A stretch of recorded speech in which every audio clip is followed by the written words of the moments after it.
मित्रांनो, तुम्हाला एक प्रश्न विचारतो. जगातला 30% व्यापार एका अरुंद समुद्री मार्गातून जातो आणि त्या मार्गात सर्वात अरुंद भाग म्हणजे फक्त 2.5 किलोमीटर रुंद एवढाच आहे. त्याचं नाव आहे मलाक्काची सामुद्रधुनी आणि या सामुद्रधुनीपासून अवघ्या 74 किलोमीटर अंतरावर भारताचं एक बेट आहे, ग्रेट निकोबार.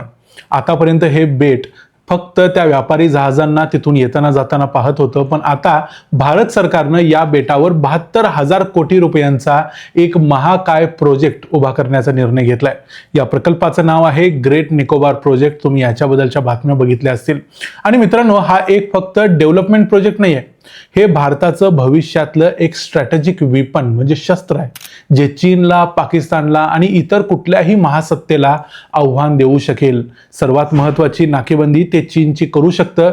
नेमका हा प्रोजेक्ट काय आहे, याचा फायदा किती आहे आणि याचं पर्यावरणाला जे होणारं नुकसान आहे ते किती आहे, सगळं बघूया आजच्या या व्हिडिओमध्ये. मी आहे रणजित यादव आणि तुम्ही पाहताय द मराठी बाणा. मित्रांनो, ग्रेट निकोबार प्रोजेक्ट हे भारताच्या अंदमान निकोबार बेटांच्या साखळीतलं सर्वात दक्षिणेकडचं टोक आहे. हे बेट इंडोनेशियाच्या सर्वात उत्तरेकडच्या बेटापासून अवघ्या 90 नॉटिकल माइल्स म्हणजे 167 किलोमीटर अंतरावर आहे. पण त्याचं महत्त्व फक्त भूगोलापुरतं मर्यादित नाही. हे बेट भारताच्या एक्सक्लुसिव्ह इकॉनॉमिक झोन म्हणजे EEZ मध्ये तब्बल 6 लाख चौरस किलोमीटर एवढी भर घालतं. म्हणजे हे सगळं आपण वापरू शकतो इकॉनॉमिक इंटरेस्टसाठी. ही संख्या ऐकायला साधी वाटते, पण तिचा आकार समजून घ्या. राजस्थान आणि मध्य प्रदेश दोन्ही राज्य मिळून जेवढी जमीन होईल तेवढी मोठी हद्द भारताला या एका बेटामुळे मिळते.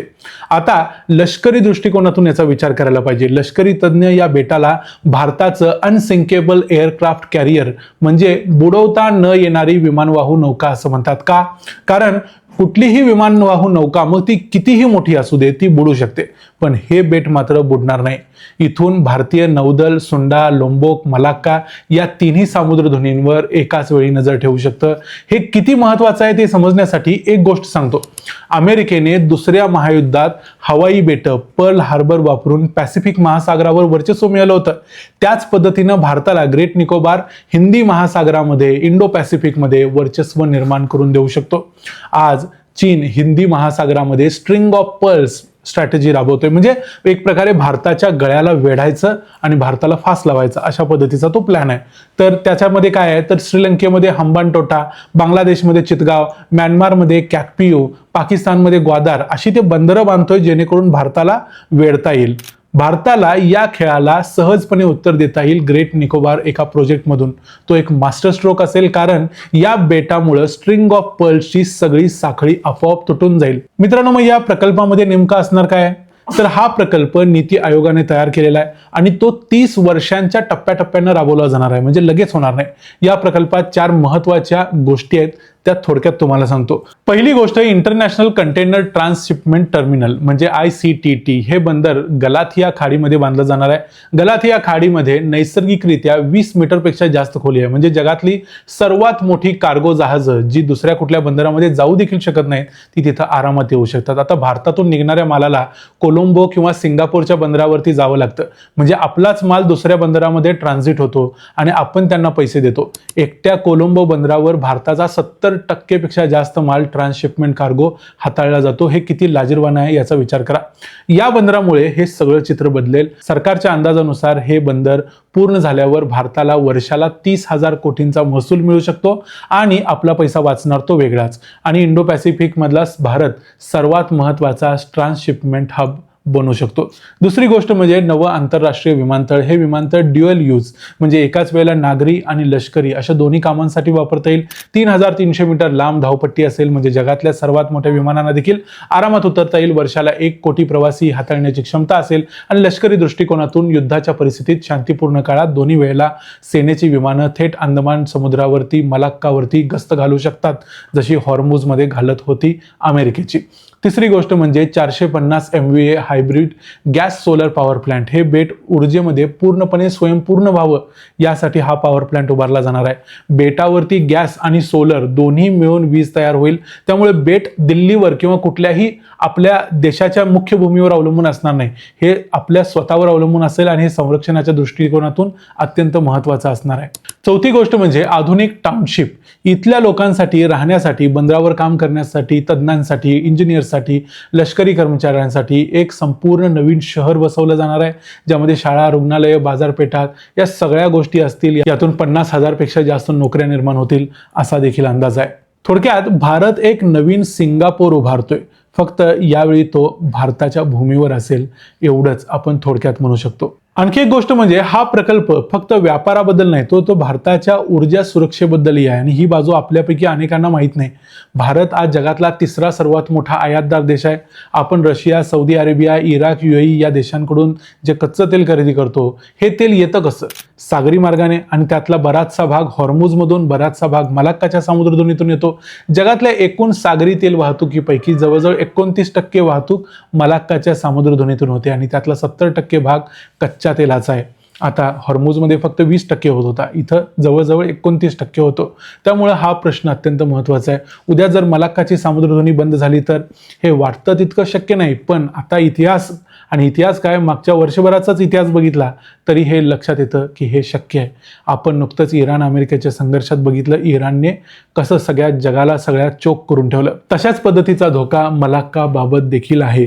चीन, अमेरिका किंवा कुठलाही देश या सामुद्रधुनीत अडथळा आणायचा प्रयत्न करू शकतो. भारताची ऊर्जा सुरक्षा धोक्यात येऊ शकते. गाड्या बंद पडतील, कारखाने थांबतील, वीज निर्मिती कमी होईल. अक्षरशः लोकांना आपल्या गॅस सिलेंडरसाठी देखील परत एकदा तशीच लाईन लावावी लागेल. पण हे एवढ्यापुरतं मर्यादित नाही. चीन स्वतः या मलक्काला घाबरतो. याला चीननं मलक्का डायलेमा असं नाव दिलंय. चीनच्या 80% तेल आयात ही मलाक्काच्या सामुद्रधुनीतून होते. म्हणजे उद्या भारतानं किंवा भारताच्या मित्रराष्ट्रांनी मिळून ही सामुद्रधुनी बंद केली तर चीनची अर्थव्यवस्था ठप्प करू शकतो. आपण चीनला गुडघ्यावर आणू शकतो. म्हणूनच ग्रेट निकोबारवर भारताची मजबूत लष्करी उपस्थिती ही चीनची डोकेदुखी असू शकते. हे बेट भारताला एक अप्रत्यक्ष व्हेटो पॉवर देतं. आणखी एक महत्त्वाची गोष्ट म्हणजे भारताचा माल देखील आजपर्यंत मलक्काच्या सामुद्रधुनीतून पूर्व आशियाला जात होता. जपान, दक्षिण कोरिया, व्हिएतनाम, मलेशिया या सगळ्यांशी भारताचा व्यापार याच मार्गाने होतो. ग्रेट निकोबार बंदर झालं की हा व्यापार जास्त जलद, जास्त स्वस्त आणि जास्त सुरक्षित होईल. भारत फक्त तेल आयातदार राहणार नाही, तर तो या सागरी मार्गाचा मालकच बनू शकतो. भारताचा ॲक्ट ईस्ट आणि जागतिक महाशक्ती बनण्याचा मार्ग याच इंडो पॅसिफिक राजकारणाच्या रंगमंचावर होऊ शकतो आणि या रंगमंचावर जे देश आपली जागा आधी पकडतील त्यांना ती मिळेल. अमेरिकेने हे ओळखलं, म्हणूनच त्यांनी क्वाड म्हणजे भारत, अमेरिका, ऑस्ट्रेलिया, जपान या देशांची युती केली. आणि असं करण्याच्या मागचा उद्देश एकच आहे, तो म्हणजे चीनला इंडो पॅसिफिकमध्ये वाढू द्यायचं नाही. भारतानं ॲक्ट ईस्ट पॉलिसी जाहीर केली, आशियान देशांची जवळीक केली, पूर्व आशियाशी व्यापार वाढवला. पण या पॉलिसीला जमिनीवर उतरवायचं असेल तर फक्त करार आणि भाषणं पुरेशी नाहीत. एक सशक्त लष्करी उपस्थिती यासाठी लागते. एक ठाणं लागतं जिथून भारत या क्षेत्रावर लक्ष ठेवू शकेल, गरज पडल्यास मदत करू शकेल आणि शत्रूला इशारा देखील देऊ शकेल. इथे एक महत्त्वाची ऐतिहासिक तुलना सांगतो. दुसऱ्या महायुद्धात जपाननं अंदमान निकोबार बेटं ताब्यात घेतलेली होती 1942 ते 45 पर्यंत. का? त्यांनाही माहिती होतं की या बेटांवर ताबा असला की हिंदी महासागरावर नियंत्रण मिळतं. तेव्हा ब्रिटिश भारतानं हे बेट गमावलं. आज स्वतंत्र भारत हे बेट फक्त राखत नाही, तर त्याला एक महाशक्ती केंद्रामध्ये रूपांतरित करण्याचा प्रयत्न करतोय. ORFच्या तज्ज्ञांनी याला स्पष्ट शब्दात सांगितलंय, भारतानं पॅसिव्ह बायस्टँडर राहणं बंद करायला हवं आणि ॲम्बिशियस अपस्टँडर म्हणजे पुढे येऊन ताबा घेण्याचा प्रयत्न करायला हवा. ग्रेट निकोबार प्रोजेक्ट ही त्या दिशेनं टाकलेलं पहिलं महत्त्वाचं पाऊल आहे. आता महत्त्वाचा प्रश्न पर्यावरणाचा. कुठलाही मोठा निर्णय घेताना प्रश्न उपस्थित होतात. ग्रेट निकोबार प्रकल्पासंबंधितही काही अनेक प्रश्न उपस्थित केले जात आहेत, ते आपण समजून घेतले पाहिजेत. पहिला प्रश्न आहे पर्यावरणाचा. ग्रेट निकोबार बेटांवर अत्यंत समृद्ध जैवविविधता आहे. जगात इथे आढळणाऱ्या 200 पक्ष्यांच्या प्रजाती आहेत. गलाथिया खाडीमध्ये लेदरबॅक सी टर्टल म्हणजे प्रचंड मोठे कासव आहेत. हे भारतात फक्त इथेच असतात आणि वर्षातून ते येऊन इथं अंडी घालतात. बेटाचा 85% भाग जंगलाने व्यापलेला आहे. सरकारने सांगितलंय की या प्रकल्पामुळे बेटाच्या फक्त 10% क्षेत्रफळावर परिणाम होईल आणि तोडलेल्या झाडांच्या बदल्यात कॉम्पेन्सेटरी अफॉरेस्ट्रेशन म्हणजे इतरत्र झाडे लावण्याचं काम देखील केलं जाईल. पर्यावरणाचा विचार व्हायलाच हवा आणि सरकारनं त्यासाठी 42 स्पेसिफिक एन्व्हायरमेंटल कंडिशन्स घातलेल्या आहेत. दुसरा प्रश्न, आदिवासी समुदाय या बेटावर 2 पर्टिक्युलरली व्हल्नरेबल ट्रायबल ग्रुप्स राहतात. शॉम्पेन सुमारे 237 लोक आहेत जे जंगलात शिकार करतात आणि निकोबारी सुमारे 1094 जण जे मासेमारी करतात. सरकारने स्पष्ट जाहीर केले की कुठल्याही आदिवासी समुदायाचं विस्थापन होणार नाही. शॉम्पेन पॉलिसी 2015 आणि जावरा पॉलिसी 2004 नुसार या समुदायांशी सल्लामसलत अनिवार्य आहे आणि ती केली जात आहे. आता महत्त्वाचा मुद्दा सांगणं गरजेचं आहे, तो म्हणजे फक्त एकट्या बाजूनं निर्णय घेऊन चालत नाहीत. इतिहास जर बघितला तर नर्मदा धरण बांधताना विरोध झाला, पण आज या धरणामुळे 9000 गावांना पाणी मिळतं.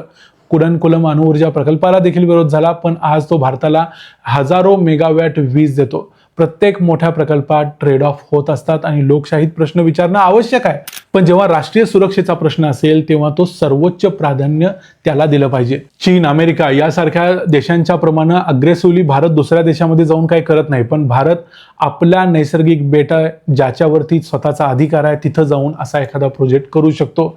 यामध्ये वाद कुठं आहे?